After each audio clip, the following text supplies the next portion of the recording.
জিহাদ বহুত পবিত্র একটা লফজ। আল্লাহ নবী সাল্লাল্লাহু আলাইহি ওয়াসাল্লাম কইছে আমরা জিততে থেকে একটা ডাউন লড়াই করাইছে। রাস্তাত কইছে আমরা বাইরের জিহাদ করি আইছি, ওটা ছোট জিহাদ আছে। এতিয়া আমি ঘৰত গৈ আছো, আমার নিজের জানার লগে আমার নিজের মনের লগে, এটা হচ্ছে সবচেয়ে বড় আমার শয়তান।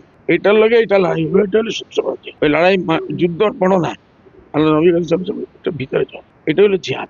মানুষ আজকাল বানাই দিচ্ছে খারাপ। আমি রেজাউল ভাইরেও কই বলে ভাই আপনি জুসে উঠিয়া জিহাদ টিহাদ বলবেন না, আরো বলার বহুত কিছু আছে।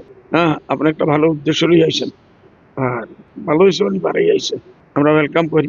যে আমি ওনারে 12 ঘন্টা আগে 10 ঘন্টা আগে আমি ফোন করছি, রেজাউল ভাই তুমি যেখানে যাইতেছ তোমার যে 20 বছর রেকর্ড জাতির লইয়া, ওটা ওখানে গিয়ে পাইবেন, ওকে তালা মারি দিবে না, মারতেই দিব না, না উচ্ছেদ দিয়ে তুমি মারতে পারবে না, এডুকেশন লিয়ে মারতে পারবে।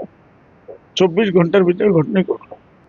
এখনো উনি চিন্তা করে, আমি বলছি আমি বলবো না তুমি আমাদের দলে আসো, তোমরা বহুত উষর মানুষ, আমরা তো বহুত ছোট মোটো মানুষ।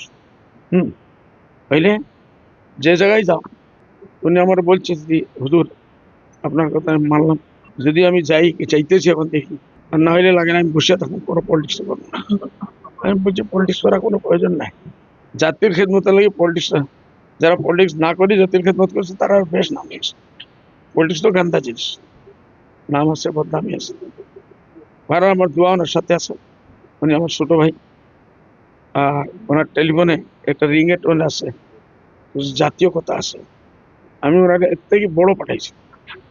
আপনার দলত আহে, যদি আপনার দলত আহে আকলে ল'ব নেকি?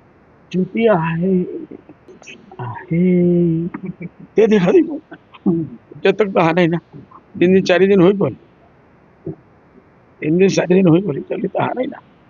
যদি আহে চিন্তা করেন, হয় না।